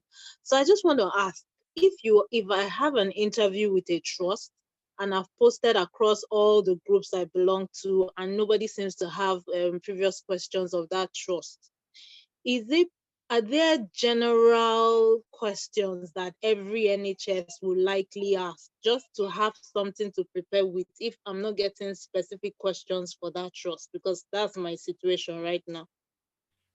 Okay, I think if you're on the group, you would try and private chat Abiodun. He will be able to help you with that. Okay, all right, yeah. Thank you. Yeah, just message me out. I did provide you some response to that. Nokia 2.2, can you ask your question now?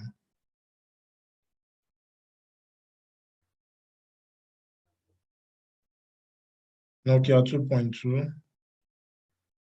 Okay, Chem Gold 01, can you ask your question? Hello, Okay, Nokia. Nokia. Yeah, okay, Nokia. Yeah, you can ask your question. Thank you. Thank you. Good evening, Mr. Abiodun. Good evening, our lecturer. Please, my question is... Sorry, not lecturer, a colleague. Oh, don't mind me. Please, my question is, can I have a resume already for NHS? Would it be acceptable for application into the care home? Thank you. That's my question. Okay, back home in Nigeria, I have up to six CVs, each for a particular type of job. Okay. So the CV you will use to apply for a job in emergency unit is different from the CV you will use to apply for a job in a gastroenterology unit. Okay. So that should answer the question. All right, thank you. Thank you. All right. Chem Gold 01.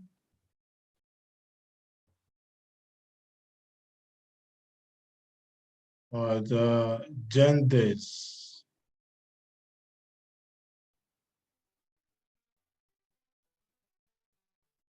Yeah, you can speak genders. Hello, good evening. Okay, please, is it advisable to relocate without, like my husband is saying he's not coming over with us, but I'm coming over with the kids. So I want to know how feasible it is coping in the UK without my spouse and just the children. Thank you. It's possible, but difficult. That is the honest truth. If you come into the UK, the age of your kid will also matter. If you have a kid above 16, fantastic, it is better for you. If your kids are below 16, it will be difficult, but it is possible. Why I say it is difficult is because your unit have to support you. Your unit have to be flexible for you to be able to cope. And I'm sure childcare in the UK is a very important thing, and they don't joke with such. Then difficult in the sense that you might just have to bend some rules just to be able to cope. So it is very possible, but it might be difficult, but absolutely very possible. All right, come good. I don't know, it's quite difficult to get hold of you. But if you're there, can you just unmute yourself and ask your question?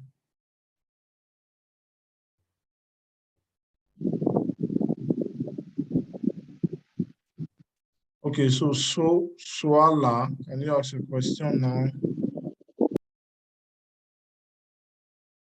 Okay, please, everywhere I've been asking about interviews, the first thing they always tell me is to smile adequately. So I wanted to ask, how important is smiling during the interview? Very important. As important as the interview itself. Maintain an eye contact and always smile at every question, even if you don't know it. Just keep smiling. Just smiling. Why it is important is that you will be put under pressure while working here. And despite the pressure you are under, you still have to maintain that smiling face to your patients. So it is important you smile and smile and smile during interview. Do we get so Cam good, you can go ahead. All right. Good evening. Thank you very much, Mr. Abiola and Mr. Abiola. Really appreciate your time and effort. Please, my question goes thus. In a situation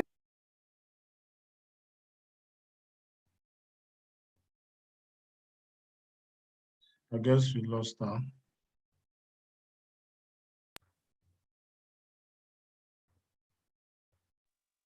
Hello. Yeah, we can hear you. I can hear you now. Okay.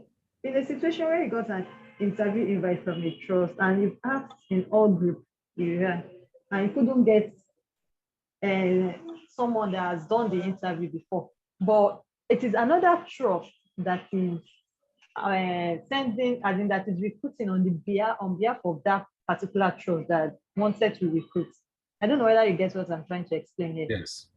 Like wolves recruiting from another trust. Wolverhampton recruiting from maybe Oxford, for example, here.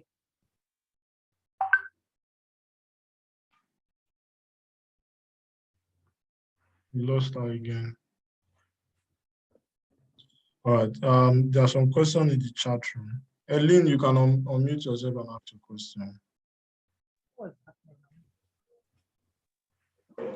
I'm good. It seems to have lost you 1 minute. Hello, can you hear me?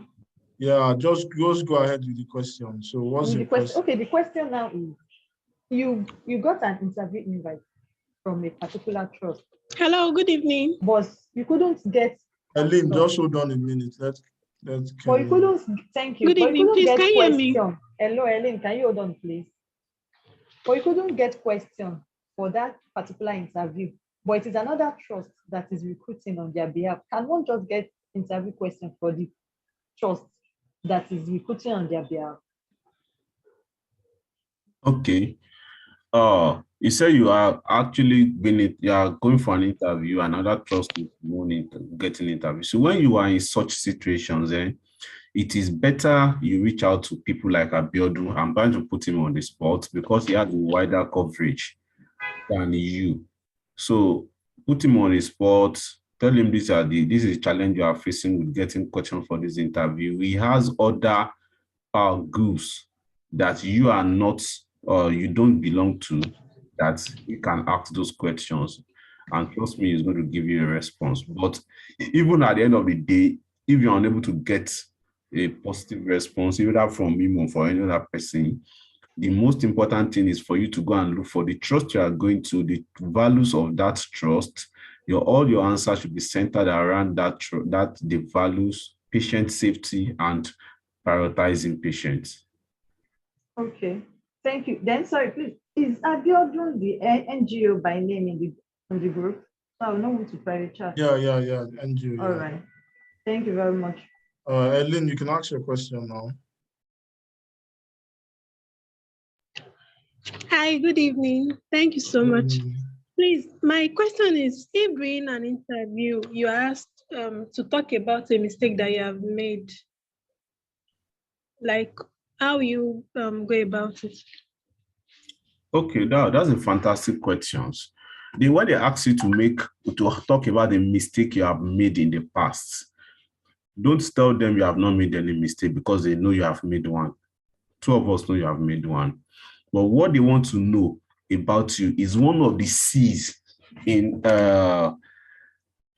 what's that in that NMC code. One of the C's. The 6C. The 6 C's. One of the 6 C's. That's what they want to get to know. Now, let me share my experience with you. And this is a true life story that happened. I made a mistake here in the UK. The mistake it does not harm the patient, but how you handle it matters a lot. I was able to handle it helped me out. It was a sampling error mistake. I bled a patient and put another patient's sticker on the blood. I did not know that I made that mistake until it is time for the doctor to review the patient. So the doctor called my attention to it that this patient has been bled, but there is no result or request. I was so sure I made the request. I was so sure I bled the patient. I have to go back and trace the jobs I have done for that day and discovered the patient where the mistake is from. Now, trust me, before I could get the place, before I could get where the mistake is from, my clinical lead is already aware. The nurse in charge for today is already aware. I was not the one that told them, but probably the doctor or anybody that has told them. I don't know. Immediately I got hold of where the mistake comes from and I've made a mistake, I went straight to my clinical lead and told my clinical lead, this is the error I have made and have been detected. This is where the mistake has come from. I have done this to ensure to look for where the mistake is, and this is what I have gotten.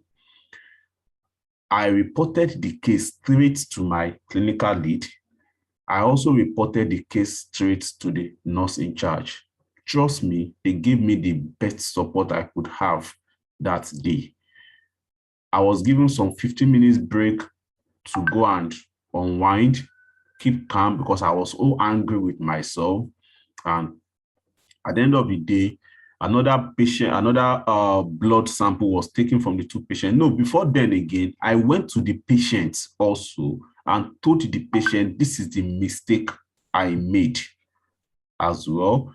The patient said it happens to everyone. That I said, it means we have to bleed you again. I'm sorry for making such an error. The patient accepted and understood with me. The two of them accepted and understood with me. And I was given some 15 minutes break to rest my brain before coming back to the floor. While in the staff room trying to unwind, the nurse in charge came to me, encouraged me that we all make mistakes. The most important thing in that mistake is to learn from it. So right from that moment, whatever action I'm taking now, I will always double check. Even when I am sure I have done it right, I will still do a final double check before proceeding with the action. Now, this storyline I just told you is what you are expected to paint out when you are asked, how did you handle a mistake? Number one, I accepted my mistake. Okay, I forgot to tell you that I also detect the mistake. That is why when we come over here, we understand that language. Now, the storyline is I made a mistake. It was discovered. I accepted the mistake. I was accountable to the patient because I told the patient that this is the mistake I have made and explained to the patient. I also reported myself. I did not conceal the mistake. I reported myself to my clinical lead, which is the right channel of communication, who escalated it to the nurse in charge, the right channel of communication as well. And the most important thing is that I learned from the mistake. So I'm sharing with you not a storyline I read somewhere, but what actually happened to me. So when you are asked, what have you ever made a mistake before and how do you deal with it? If you have made a mistake before, which definitely we must have made before in our practice, choose the one that is lighter, not the one that causes harm to a patient. Choose the lighter one, paint the picture, the scenario to them and how you dealt with it. And how you dealt with it should be that you report to the appropriate authority and you take a learning from it. Thank you.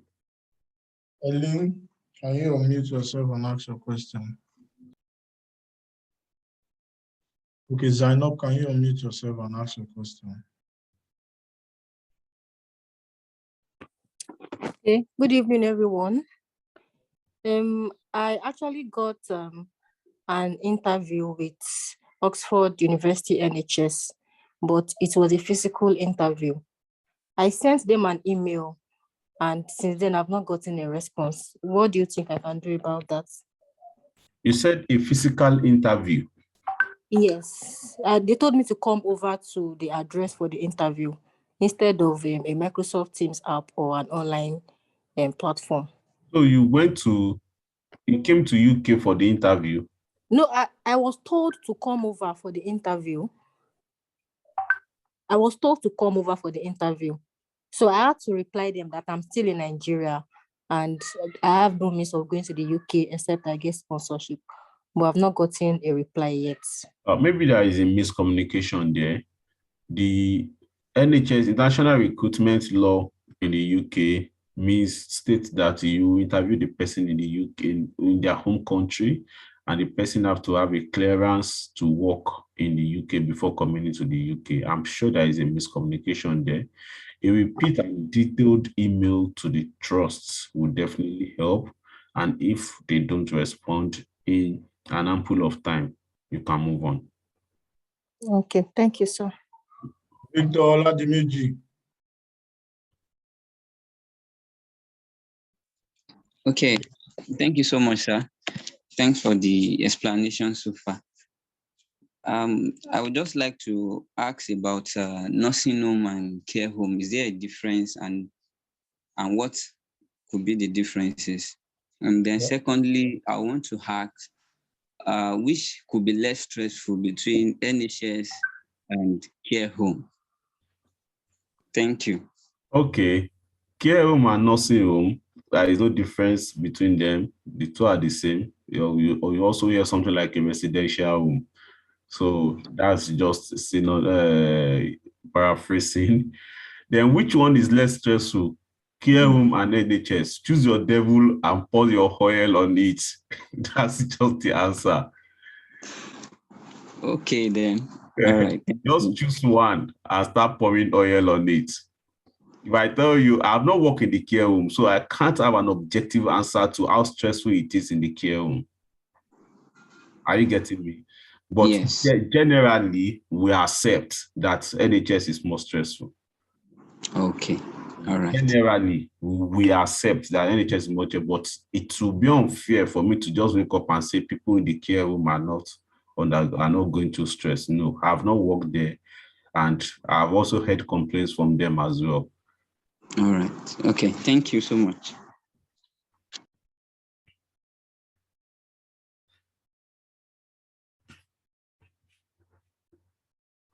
Okay, I think there are some questions on the group, on the chat board. Yes, there are some questions. Somebody asked that, can we end the contract before 3 years? Yes, but it will be stated the conditions for ending the contracts on your offer letter. Somebody asked, is it advisable to be in the hospital environment during your interview, or you Depending can on do the it hospital anywhere? environment. Depending on the hospital environment. We mean hospital environment like the ED department, A&E unit in Lutz. It is not advisable. So somebody asked now, please, I have a sensitive question. A band 5 nurse who has passion for mental health nursing with 1 year work experience, would you advise the person to work in NHS or home care? I won't advise the person to pick either NHS or care home.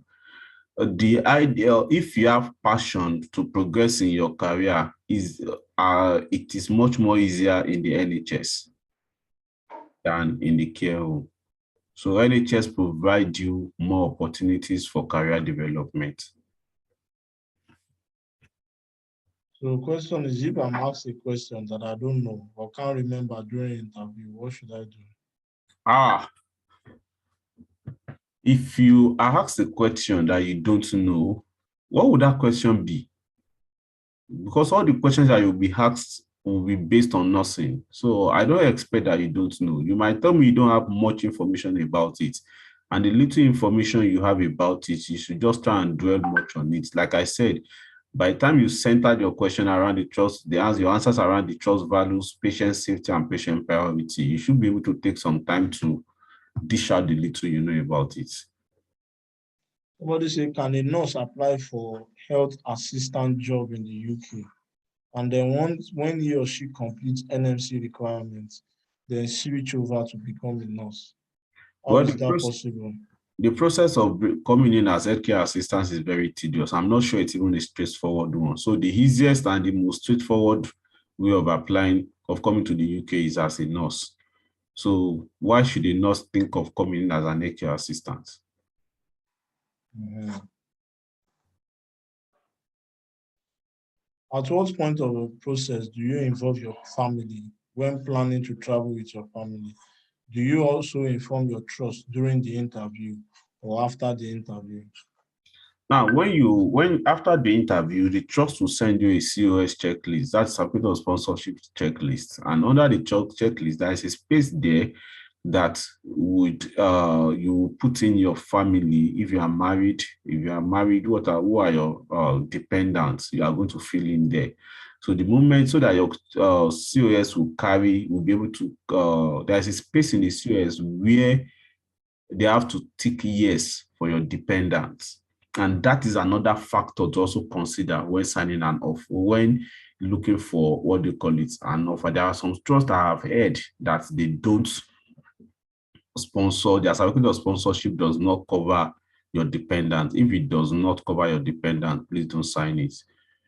So it's very important you look into that. But there is a space in the COS where you'll be asked your dependents and you can provide the name of your family members there.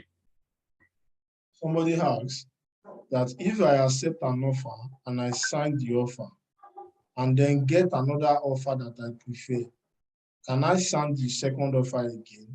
That is actually one of the major problems we are facing presently, that a lot of employers are looking away from Nigeria because a lot of us have signed one contract, and because we saw another offer, we also signed that one. What we end up doing is that we make the employer lose around 3 to 4 million naira because it costs them a wholesome, like up to, I think, 6,000 pounds with your health surcharge and COS application. It does cost around 6,000 pounds for them to get this COS out.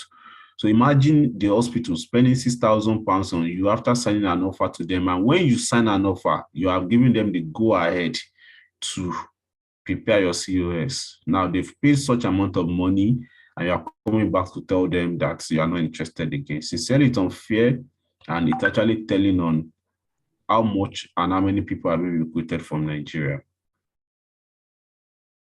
Nokia 2.2, can you unmute yourself and answer your question? Hello, thank you. Please, sorry, I hope I'm being heard. Yes. Okay. Okay, thank you. Please, I want to ask, I've heard something like nurses working as senior carers. I want to ask, is there anything like that? And is it possible? Okay. There are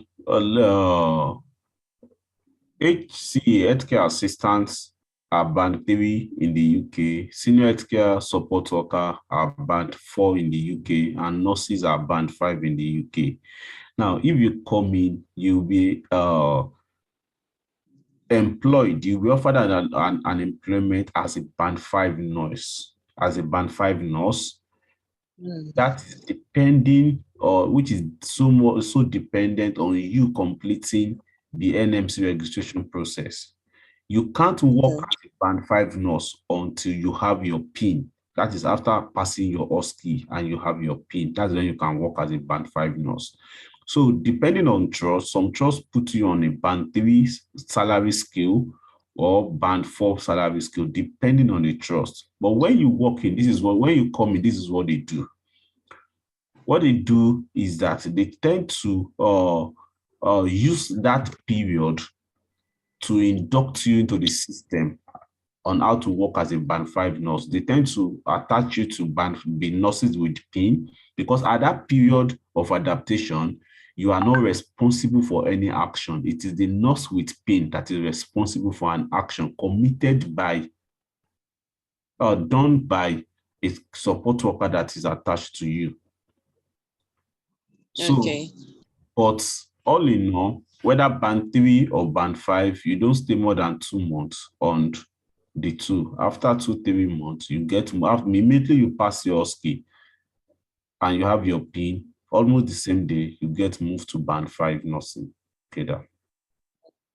Okay. Then what I want to ask about it is, back here in Nigeria, some group of some agencies told some group of nurses that they offer this course called social and health care, and then that the opportunity is meant for maybe something like, okay, nurses that could not pass IELTS. Okay, those ones will be recruited straight away. But then if you are a graduate but not in the health care system, you can do that course and be employed as a senior carer. So I need. Okay. The truth is there is no shortcut to becoming a nurse in the UK. To registering as a UKRN, there is no shortcut to it. You must pass IELTS or OET. So instead of going through shortcuts, I will advise the person involved to actually put in an effort in passing the required exam and doing it the right way. Okay. All right. Thank you. You're welcome. Okay, 2.2. Some people also use the education route. Just to add to what Nurse Africa said, you can actually come here. Yeah, you can come here through the education route. Come here to do your master's. Okay. Yeah. And then once you come in here, you also do those exams. You also take IELTS, and you also do those skills as well. Okay. Thank you. Victor Oladimeji, you have a question again. Maybe that should be the last question. Yeah. Okay. Thank you. I just want to ask again that, is there a kind of progression in care home? I mean, just the same way like NHS, is this same with care home? Because I heard nurses in NHS, I don't know, I think salary or so gets increased maybe per year or something like that, and other stuff. Is it same with care home or is totally different? Okay, like I said, I can give you a first-hand information about NHS because it is where I work and I relate with people every day about the opportunities in the NHS. Unfortunately, I don't work in care home, and it will be unfair for me to maintain a stand like this is how an authoritative stand in care home for nurses in the care home. So I would rather say that there are more, get the word more opportunities, career development wise in the NHS than in the care home. That does not mean there are no opportunities in the care home, just that there are more opportunities in the NHS. Okay, thank you. All right, thank you very much. That will bring us to the end of today's class. We'll spend 2 hours, 8 minutes for today's session. I hope you guys enjoyed it. Thank you very much, North Africa. I sincerely appreciate it. And the testimony is there. What you are doing is not a joke. A lot of people have been receiving positive news. And the replay also will be available for those that are not part of the class. We will share it on our YouTube channel. I hope you guys are able to learn 1 or 2 things from today's meeting. So we'll be calling it a day, and then hopefully if there's any topic that we need to talk about as well, we'll bring it up and we'll talk about it. So thank you very much, everyone, for attending. Thank you. Nurse Joy Okoro, I can see you're attentive from day one. From the first minute you started this class. That's nice. Thank you very much, North Africa. I sincerely appreciate it. Welcome. Thank you.